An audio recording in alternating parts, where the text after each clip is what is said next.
everyone, Karamzari. Welcome back to Wanderlust Ita by Silvia. I ngasigise yamna request your video na igi kanya video se ado ngasigise aina CV sembagi resume Kamaina Semgani haibadu matangda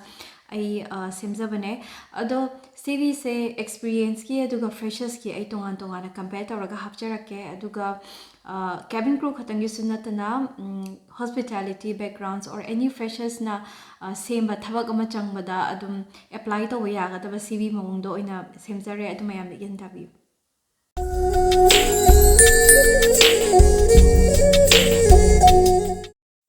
Quite an but the resume the photo hapagi matang da ipanjake ko resume same but the aquina photo hapasu I have to see I mandatory oideko ado aigi mota di id photo hapase phaze na khalle ado mayamna happy dragasu kisukai de kaiguno da monetongana dum upload tawbiro nangi passport photo ga full length size photo ga hapiro na dum hairakani ba ado kaigumba somna hapke na khalaga di ko makhoigi somna apply tawriba company dugi makhoigi guidelines makhoina piriba company gi standard amagi matang da iramgani ba adu to follow tawbiyo ba like aini se pizari ba kaino se photo se aina example ni ko se piri se adu sigi se adum atop airline myam da loina ba thabada si adum hapa yare airline khatang na hotel management gi hotel gi background bu oiro ground staff ki oiro loina ba yare ba ado kainogumba company like Air India or kaino Air Asia or ta di makhogi grooming standard amuk tonga leba Air Asia gi di makhoi nupi gi sam thado ko pa me duna khoina sam thado aga photo do namaga happy ba aduga Air India gi na sari selaga passport photo do phasina namaga happy yo akhoina resume thagatpa matamda makhoina upload tobiro haiba photo do passport photo ga full length size photo ga gi ina reference da pizare sidana nupi gi leijare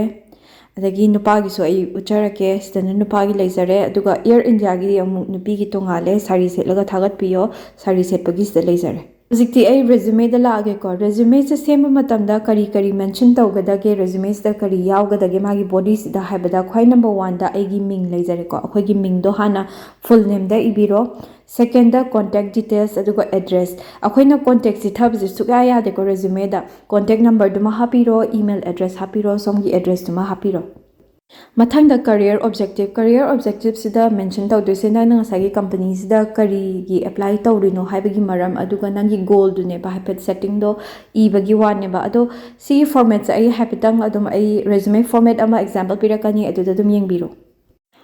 work experiences somna customer related job kumba tawramba taragadi or any job tawbada adum experience lairadi adum hapchan biyo ko like retail job oirasu kaisu kaide customer related over like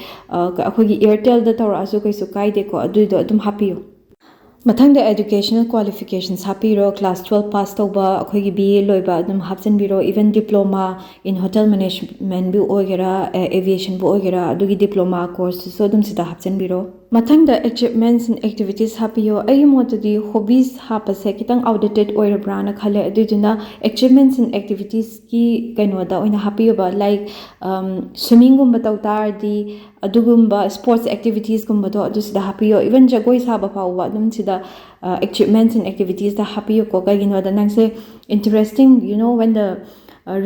interview waduna yengba matamda makhoina OC mi city multi talented ni mase interesting of a person ni na adumaina makhoida kaino like impression do lay doine ba mathangi point da key skills hapiro key skills sida nang se karamba mi no dangi strong points to sida nangi selling points to sida ni ko hap toise mathang da personal details la ani personal details da kari hapya habdo ai slide oina ucharake adu oina yengbiro aduga personal details se loiraga khwai last da khoina self declaration ama hapet ibiramo line ama iraga khogi signature tawraga loirani aini se da pizariba resume format ki example se reference se experience lairaba mi amagine any field da experience lairaba gi resume se smaina work experience mathak ta hapiyo aduga kaigumba airline da thabak tawrama ba hane cabin crew experience oita di nangna work experience mention tawba matamda akhogi karamba aircraft da train tawe habdo adu mention tawiramo adu yamna important oi Sidana aina freshers ki format ama ai semjare ko freshers ki se aina sagi work experience to gi mahutta aina somna ubirangani aina the achievements and activities na lakchare educational qualification na hana main point se piraga mathang daina achievements and activities sumaina pirisa sumaina pibiyo kaigino the fresher gi dadi makoina interview wadana thaklaw yangak to nangi educational qualification ga achievements and activities aduda neba nangi yangak to se mainly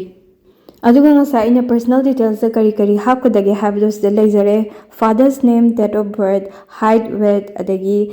vision, nangi passport number aduga make sure you mention your nationality so mention to biramo sida anya experience ki resume ga freshers ki resume ga comparison tawraga sida hapchare ina sai haigiba points sing dusu loinabak orderly naina magi order do naina semja bane si reference se lobiyo mayam sida aina pizariba singse free da template resume template lawba yaba website kai dune aduga number 5 ki canva sina apps ne si sizinabiro Okay, important ba points kai di CV sembagi aina haijakre ado CV semba matamda avoid tawgadaba tips sing do ai haijarake ahanbada akhoi spelling mistakes kumse avoid tawbiyo ai samne spelling mistake amna tawgalle habdi kanuma type tawbada message bu oiro adum ubiramgade na marmurta subtitle gumbada soiba yawbado wakhandana ama aduga type tawbada soiba yam yaweba aduiduna avoid tawnaba ko semba loirakanda kaino tawbiyo mingonda adum yenghanbiyo ko sise aise chumbra khotpra nangna english khara solga diko english khara haiba mida adum yenghanbiyo ba nangi namanabi oigera nugi chiche oigera dada oigera makhoida semta semdokpiyo aranba yawragadi na adumaina piraga yenghanbiyo mathangda email gumba email id sizinaba matamda professional ohenbiyo BTS ta ngawrine na khogi BTS Bangtan Army 123 kain tobado adu kimta yaroi ko sidadi or daddy's princess kan haibado adu yaroi ba @gmail.com aduiduna ming sizinaraga or yumnakum sizinaraga @gmail.com @yahoo.com adumaina tawraga ma hangwa ma sembiyo aduga mathangda avoid to bi doise kaino to bi machu format to da khogi points me ama tawraga machu hapsanbado avoid to biyo kai gino dang sagi interviewer duna nangi resume pi da papam khangoroi bako ado kaino di chandraga di ko habi page ama tawo haina page ama da chandraga di kir inabado ado to bigano you can still extend up to two page forward to bada kai sukai de ko ado mayam ay mata sida ay ngasi video se lesson jarage ado mayam na question hangning ba tay relatable oiba lairagadi agi comments ta pibiramo ay soilmaki reply to zarake ado mayam tek ta kaidana lebiro thank you so much for watching till the end. Take care. Thagatchari.